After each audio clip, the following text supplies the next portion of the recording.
Welcome back to LA Show. Thank you guys so much for tuning back in with me. Today we're going to talk about some current events that are going on in our community, as we should be. Of course, these topics are a lot more serious, so if you guys don't mind, like, share, and subscribe to this channel so that we can keep this news circulating about these current events. I also want you guys to pay attention to the podcast, because I do a lot of updates on certain stories, and I try to get the information out as best as possible. So with the changes going on to YouTube, which I'm going to make a totally separate video from that, we need to pay attention to the podcast, because I'm not going to be able to get certain things out to you guys. And I like my entertainment news, my hot topics, but I also really respect the current events and the love that you guys show to these certain stories. So like I said, the first story is coming from Houston, Texas. This article, I'm going to read two on this subject. This article is coming from ABC 13. Neighbors give turkey leg hut last chance amid suspended lawsuit. The Third Ward residents who accused the turkey leg hut of emitting noxious pollutants have agreed to suspend litigation against the restaurant. The neighbor's attorney, Chris Feldman of Feldman & Feldman PC, said in a statement, "We agreed to temporarily suspend or non-suit without prejudice the litigation to give the turkey leg hut owners one last chance to get in compliance with the law and finally become good neighbors. Throughout 2019, neighbors have endured a noxious stream of smoke from the restaurant." Owners of the turkey leg hut said their attorney was blindsided by the November lawsuit claiming the business creates noxious pollutants with their smokers at the Third Ward restaurant. A group of neighbors alleged the smoke is threatening their quality of life. Owner Nakia Price said the restaurant is in process of building an enclosed smoke pit area, but neighbors involved in the suspended lawsuit have opposed those plans. At the Museum Super Parks neighborhood meeting held just last week, a handful of residents showed up to oppose the building enclosure that would solve the very problems that they filed the lawsuit on this past week. Price said, "We have been and are already and willing to do whatever we have to do to solve this problem." Price's attorney, Jeremy Pickney, called the lawsuit absurd. Chris Feldman, the plaintiff's attorney, claimed recently that the business is operating the outdoor cooker illegally, saying it violates city ordinances. Pickney disputed that at a press conference in front of the restaurant on Friday. How is complying with the law and every single agency necessary to operate a restaurant business in the city of Houston make one illegal, unpermitted, and unregulated? Pickney said, "These allegations are emphatically false, and we will defend them vigorously." Plaintiffs such as Patricia Bird reported smoke billowing into residents' homes as soon as the location on Alameda Road opened in 2017. As their business grew, the more obnoxious the odor became, Bird said. "I have experienced increased shortness of breath, increased wheezing, headaches, and a dilapidation of energy." The lawsuit is the latest episode in a series of disagreements between the popular restaurant and residents in a neighborhood which has been expanding revitalization in recent years. After Friday's response, the plaintiff's attorney, Chris Feldman, responded, "The blatantly illegal and unpermitted odor food preparation by the turkey leg hut is a public health hazard," Feldman said. "Giving away free food, whether with good intentions or as a stunt, does not allow the turkey leg hut to operate illegally and put at risk the public, including nearby neighbors and the homeless."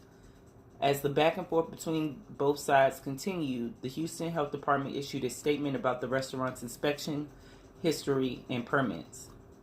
The Houston Health Department takes public health complaints seriously.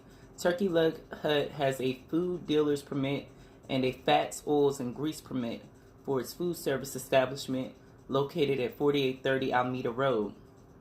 The Houston Health Department inspects food service establishments throughout the city, and Turkey Leg Hut has been inspected more than 24 times since 2017. Turkey Leg Hut received food safety citations in July 2018 and August of 2019. In both instances, the violations were not imminent health threats, and it was not necessary to order the establishment to stop operating.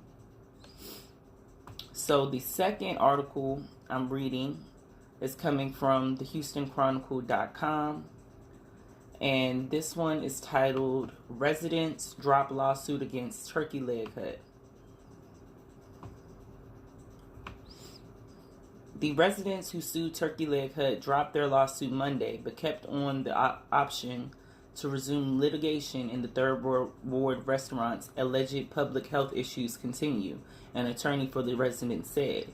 In a lawsuit filed last month, 6 nearby residents accused Turkey Leg Hut of operating an unpermitted, illegal, and unregulated business that emitted noxious smoke from its outdoor barbecue pit.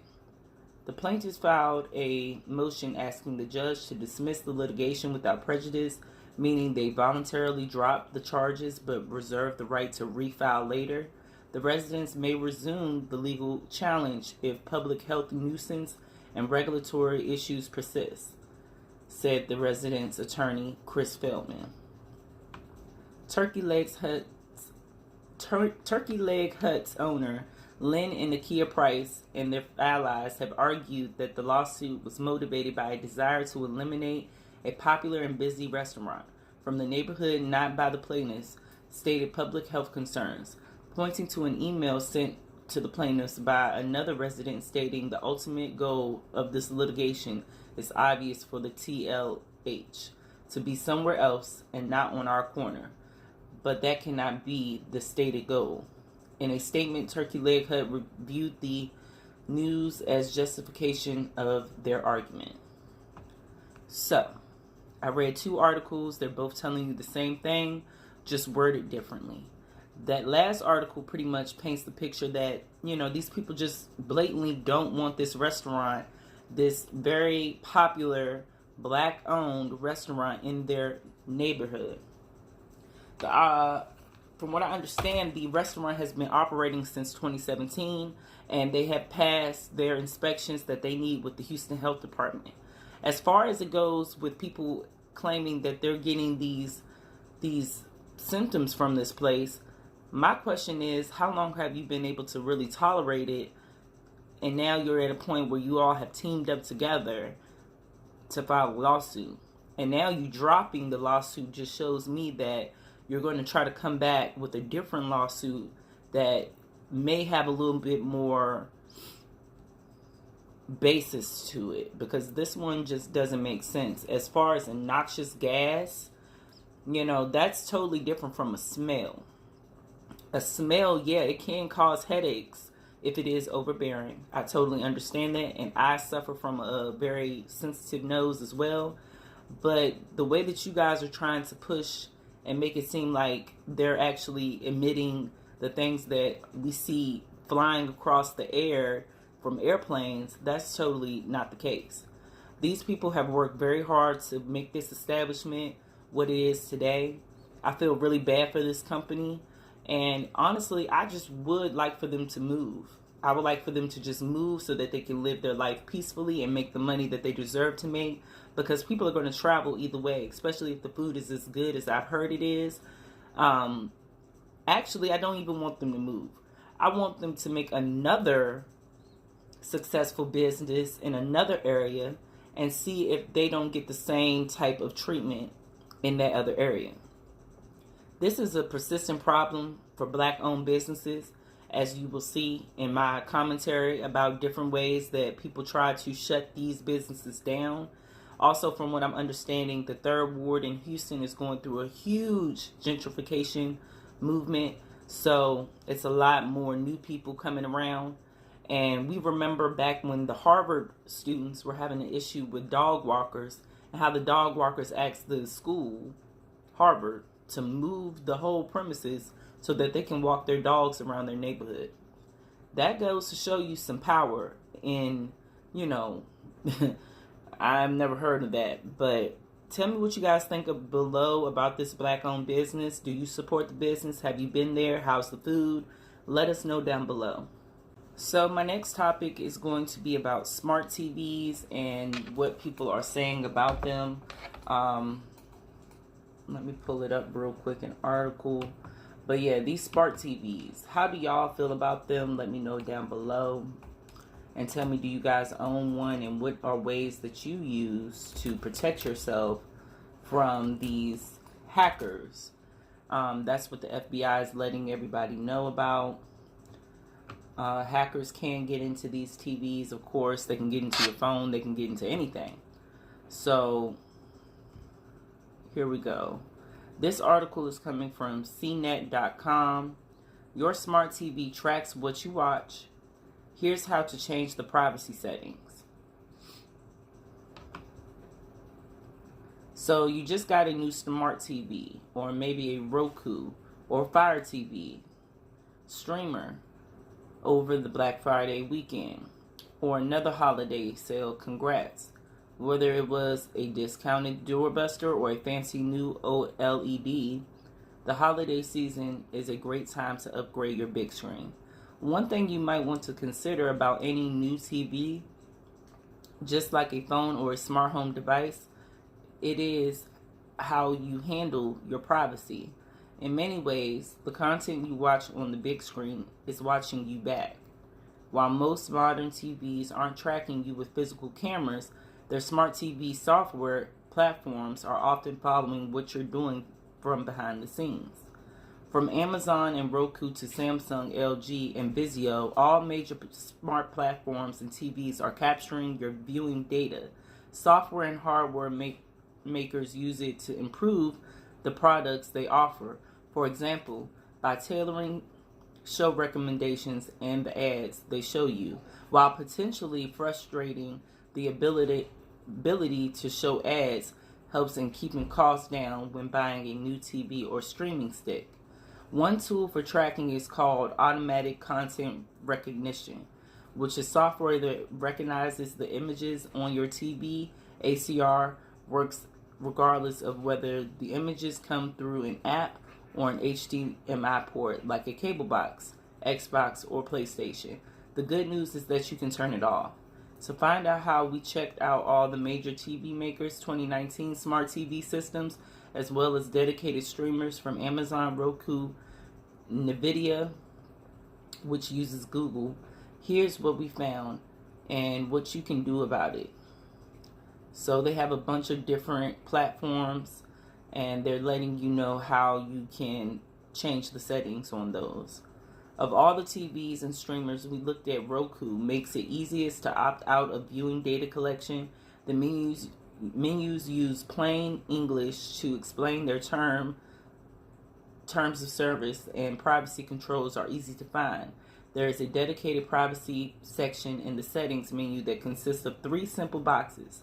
The worst operator in our test was Vizio. Its privacy controls were so complicated that in our initial hunt for the setting, we had to reset our TV to factory settings to make sure that the right things were unchecked. Those two represent the extremes among the systems we tested. Below you'll find them all, along with step-by-step instructions for taking control of your data. And that, like I said, comes from cnet.com. Now, what we learned last week is that, with the new holiday season coming in, a lot of people are buying different type of, TVs. Everybody loves TVs. I mean, Black Friday, I think that's what the main seller are, TVs and clothes, and shoes. So I want you guys to be aware of these things. We already know our phones are watching us and tracking us. We already know about the Alexa devices and the things within the home that talks back to us. But as far as your TV goes, you never think about the little camera on the top of it and what it's really tracking. You do know that some of the information doesn't necessarily go to hackers. It goes to people who own those specific TVs. And what they use that information for is, we don't know. So take that into consideration before you purchase one this holiday season. And also make sure you take the steps to control your privacy. You can also cover up your camera with a piece of tape or a slider. Some of them have sliders. And also you can cover up that microphone because they're listening as well. So it's a lot of different things that we got to watch out for, man. And it's getting weird out here in the world. So you guys pay attention. So the next story I'm going to cover is a very heartbreaking story. It pertains to a child. So trigger warning, if you are sensitive about those topics, please exit out of this video because we're going to talk about what happened to Kamille Cupcake McKinney in her last days. This article is coming from AL.com. Meth, sedative found in Kamille McKinney's decomposed body, testimony shows. The remains of Kamille Cupcake McKinney tested positive for methamphetamine and trazodone, an antidepressant used to treat insomnia, after the 3-year-old's body was found 10 days after her abduction, according to testimony Tuesday in Jefferson County courtroom. The testimony was revealed in the preliminary hearing for Patrick Devon Stallworth, one of the 2 suspects in the abduction slaying of McKinney. Stallworth and his girlfriend, 29-year-old Derek Irisha Brown, are charged with capital murder of a child under the age of 14. If Stallworth and Brown are convicted, both could face the death penalty. Circuit Judge Clyde Jones is presiding over the case. Initially, Jones ruled Stallworth and Brown's preliminary hearings would be held jointly, but later separated them. Brown will appear in court on Friday. The case is being prosecuted by District Attorney Danny Carr and Assistant District Attorneys Misty Reynolds and Peyton Neal Zarzar. Stallworth is being defended by Derek Collins and Roderick Walls. Family members of both Kamille and Stallworth were in the courtroom. Testimony and questioning by Stallworth's defense attorney indicated Stallworth has told detectives he had nothing to do with the abduction or killing of Kamille. Instead, Stallworth's attorney indicated Brown was solely responsible and Stallworth lied because of his love for Brown. Collins has previously said Brown has made statements indicating Stallworth, and it was disclosed Tuesday that it was Brown who told detectives where Kamille's remains were found. During the 2.5 hours of testimony Tuesday, lead homicide detective Jonathan Ross chronicled the actions of Stallworth and Brown on that Saturday leading up to Kamille's disappearance later that night, including newly released information that Stallworth bought $18.91 worth of candy at a Shell station near Tom Brown Village. Phone records put Stallworth at Tom Brown Village at the time of the abduction, and it was Stallworth who had a prescription of trazodone. Also on the night of the abduction, testimony shows Stallworth went to a convenience store near his home to buy an energy drink and a pill for erectile dysfunction.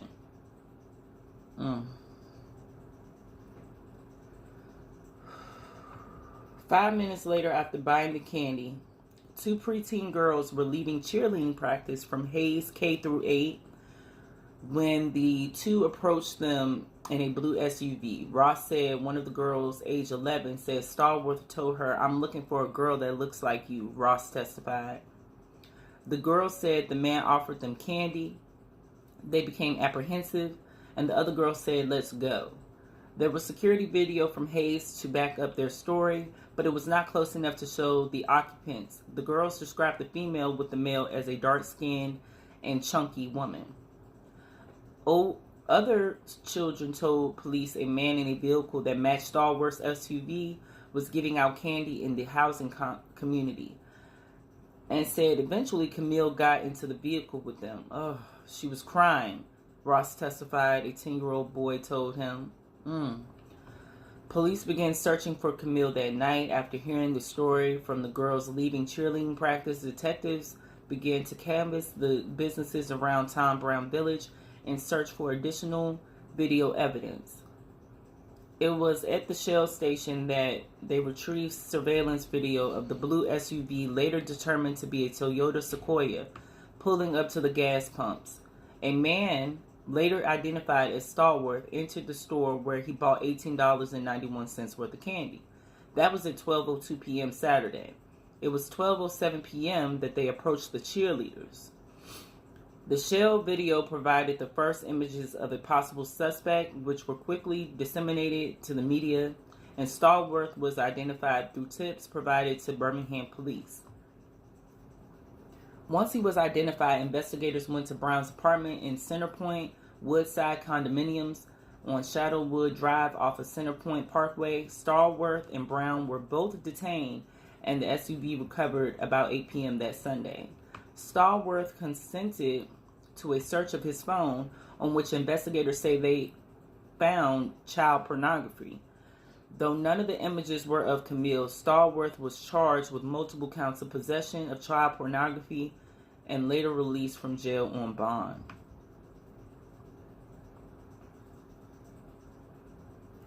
Before being released, Stallworth was interviewed 3 times by detectives. Initially, Stallworth denied knowing anything about Kamille's disappearance, but did admit to approaching the 2 preteen girls near the middle school. He also admitted that he had bought candy at the Shell and admitted that he was at the Tom Brown Village that Saturday night. However, Stallworth said he saw a group of young children playing with a mouse trap and told them they shouldn't be doing that, and then he said he walked away. Ross testified they found a video that shows a man talking to 2 small children, one of them Kamille, who then followed them out of view of the camera. Ross testified that Stallworth said he and Brown had been together all day. Stallworth said that after they left Tom Brown Village, the pair went to Jet Pep on Centerpoint Parkway.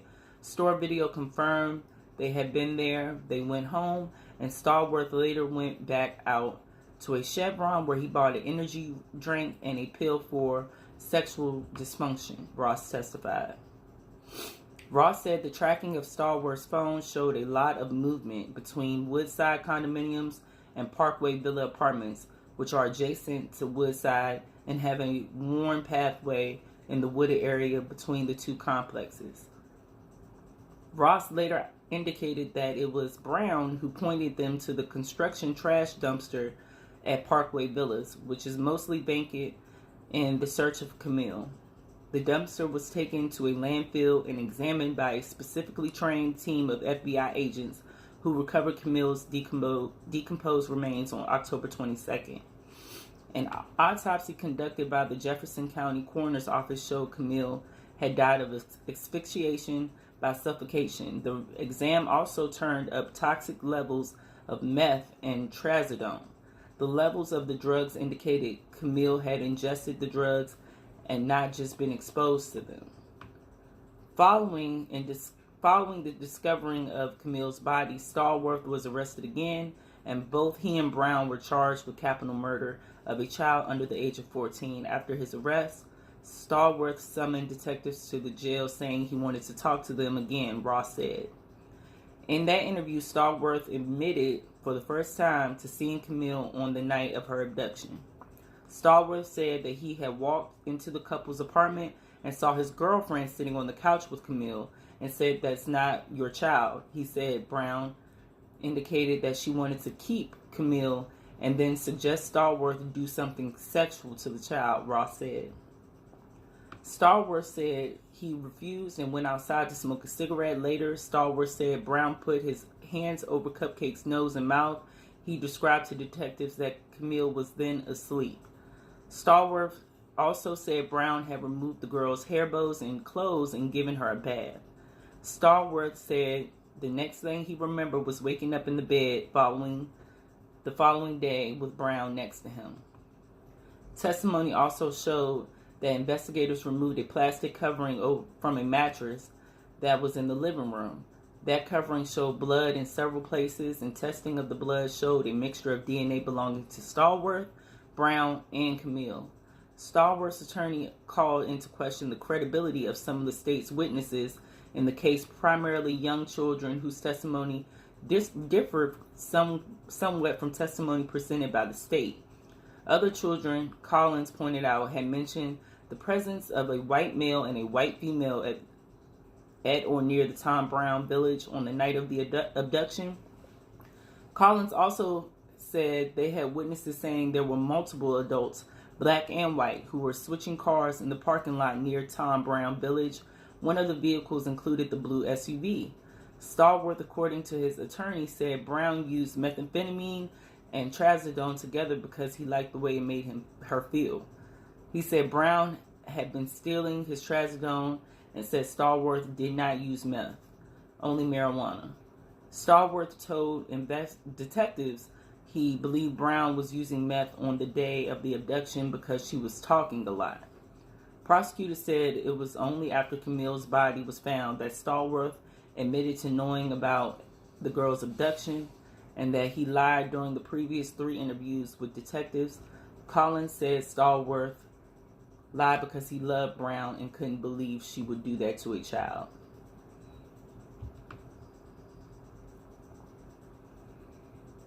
Collins also pointed out that Kamille's mouth, vagina, and anus were all swabbed for DNA, and there was no sign of sexual assault. Reynolds said the condition of Kamille's body by the time it was found made it difficult to tell what, if anything, had been done to her sexually. The defense argued that the state had not proved enough probable cause to proceed with the capital murder against Stallworth. However, Jones found otherwise and sent the case to the grand jury for indictment consideration. You know, stories like this really do turn me up because these children do not deserve this. And whatever sick purpose you guys needed to fulfill, I mean, come on, you guys. He bought an energy drink and a sex pill.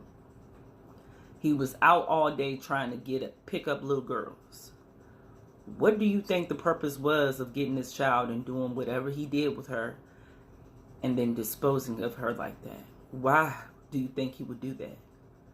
So, you guys, we got to be very mindful of where our children are playing and what they're doing. This world ain't the same no more. I can't say that too many times. This world is really, really dangerous, and especially dangerous for these children, because I don't see any more new laws popping up about these kids going missing or anything of that situation. You know, this just doesn't make any sense to me, how this child was put into harm's way like this, because I still really, really don't understand how she was walking around this community or this apartment complex by herself. So it's toe up. Let me know what you guys think about that situation down below. Stallworth and Brown, disgusting people. To know that couples are out here actually on this type of time is really, really scary, because now you gotta look at women like, are you okay, sis? You know, seriously, you can't let these women come in and say, oh, my kids and your kids are friends, let me watch your kids. No, none of that. I'm sorry, I was about to just go into, oh my God, I hate these stories. Tell me what you guys think down below. Sorry, my emotions are really high right now because, you know, it's just, you know, emotion season. So, yeah. I'll see you guys later.